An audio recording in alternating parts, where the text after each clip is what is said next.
kami dari kelompok 3 kelas 05 SAKM 002. Jadi, kami ingin mempresentasikan rangkaian materi dari mata kuliah Akuntansi Keuangan Lanjutan yang membahas tentang hubungan kantor pusat dan kantor cabang dalam perbedaan agen dan cabang. Sebelumnya, perkenalkan, nama saya Dasa Fitri. Saya Zikra Putu Salim.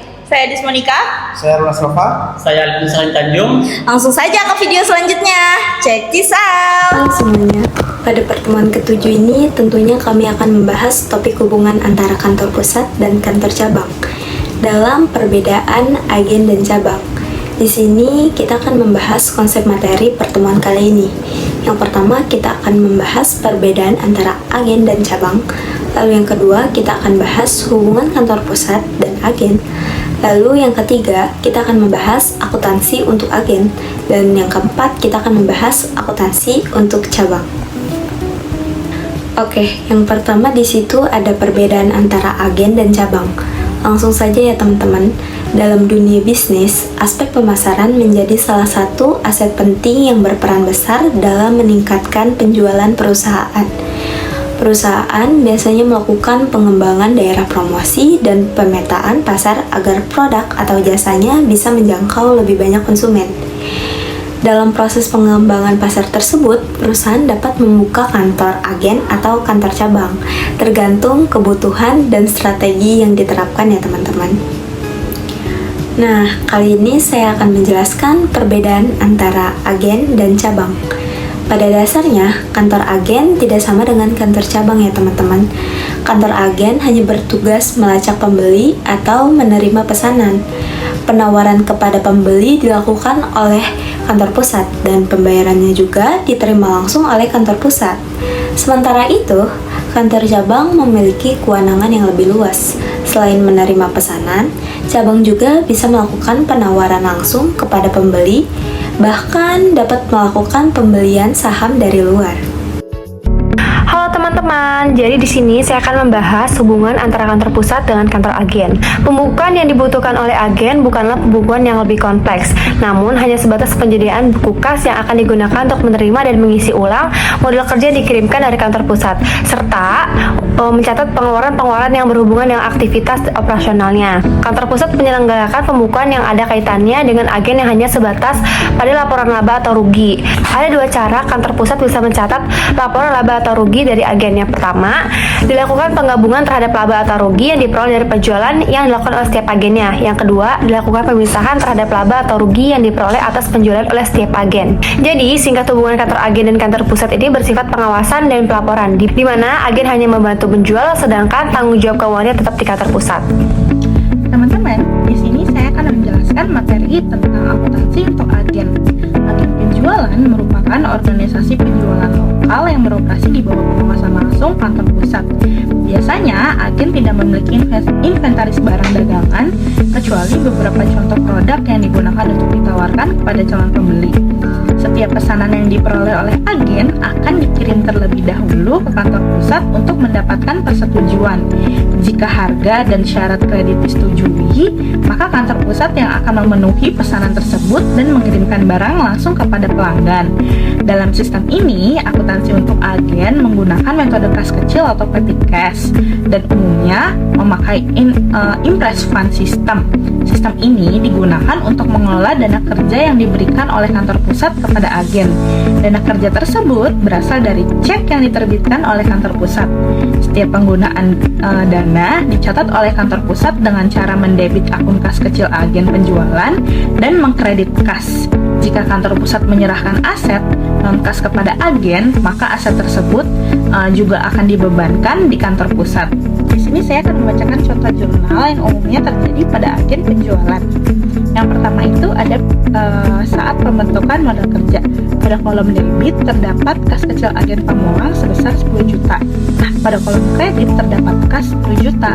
Nah, yang kedua itu saat pengeluaran kas kecil, misalnya pembelian air mineral. Di kolom debit terdapat pembelian keperluan agen pemulang sebesar 30.000. Nah, pada kolom kredit terdapat kas kecil agen pemulang sebesar 30.000. Nah, contoh yang ketiga yaitu saat pengisian kembali kas kecil. Pada kolom debit terdapat kas kecil agen pemulang sebesar 30.000 dan pada kolom kredit terdapat kas sebesar 30.000. Hai semuanya, di sini saya akan melanjutkan pembahasan mengenai akuntansi untuk kantor agen. Perlu diketahui kantor agen tidak memiliki catatan akuntansi sendiri. Semua dokumen dan pencatatan akuntansi dilakukan oleh kantor pusat. Agen hanya menerima fasilitas dari kantor pusat, misalnya berupa uang tunai sebagai modal kerja. Bukti penggunaan modal kerja tersebut harus dikirim kembali ke kantor pusat sebagai bentuk pelaporan pertanggungjawaban. Kantor pusat dapat menggunakan dua metode dalam pencatatan kegiatan yang dilakukan oleh agen, yaitu metode laba rugi dipisahkan. Dalam metode ini pendapatan dan beban dari agen tidak dipisahkan dari kantor pusat. Akibatnya laba atau rugi agen bisa diketahui secara spesifik, hanya laba rugi perusahaan secara keseluruhan. Yang kedua, metode laba rugi dipisahkan. Pada metode ini pendapatan dan biaya dari kantor agen dipisahkan dari kantor pusat, sehingga laba atau rugi masing-masing agen bisa diketahui. Oleh karena itu diperlukan rekening tersebut tersendiri, seperti modal kerja agen, penjualan kantor agen, harga pokok penjualan kantor agen, biaya administrasi dan umum kantor agen. Jika kantor pusat memiliki lebih dari satu agen, maka setiap akun disesuaikan dengan nama agennya, misalnya kantor agen Bandung, kantor agen Tasikmalaya, atau kantor agen 1, 2, dan 3. Baik teman-teman, jadi pada dasarnya hubungan antara kantor pusat dan kantor cabang itu mirip seperti hubungan investor dan investee. Masing-masing menjalankan operasional sendiri dan melakukan pencatatan akuntansi secara terpisah.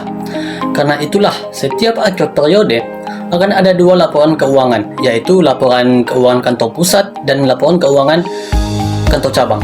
Namun, untuk pelaporan eksternal, kedua laporan ini akan digabungkan menjadi laporan konsolidasi agar kondisi perusahaan bisa terlihat sebagai suatu kesatuan.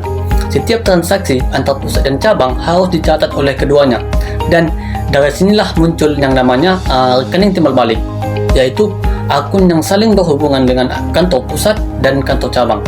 Nah, di sini saya akan menjelaskan contoh transaksi yang biasanya menimbulkan rekening timbal balik. Jadi contoh yang pertama yaitu di tabel sini ada contohnya, yaitu pengiriman kas atau aktiva. Selain barang dagangan, kantor pusat mencatatnya sebagai pengurangan kas dan penambahan pada akun kantor cabang. Sebaliknya, cabang mencatat sebagai penerimaan kas dan penambahan pada akun kantor pusat. Nah, contoh transaksi yang kedua yaitu adalah pengiriman barang dagang dari pusat ke cabang dalam sistem fisik. Pusat mencatatnya sebagai pengiriman barang ke cabang, sedangkan cabang mencatatnya sebagai kantor cabang. Jika menggunakan sistem perpetual, pusat mengurangi persediaan dan cabang menambahkan persediaan. Contoh transaksi yang ketiga yaitu adalah pengambilan barang dari cabang ke pusat. Pencatatannya dilakukan kebalikannya, dari ketiga barang dikirim dari pusat ke cabang.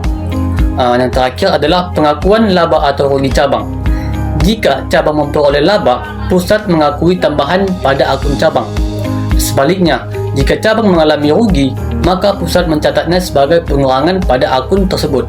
Jadi intinya adalah teman-teman, akuntansi kantor cabang ini berfungsi untuk memastikan bahwa seluruh transaksi antara pusat dan cabang tercatat dengan rapi. Selain mencocokkan dan mendapatkan gabungan secara akurat pada laporan keuangan konsolidasi perusahaan. Terima kasih teman-teman semuanya yang sudah menonton video presentasi kami.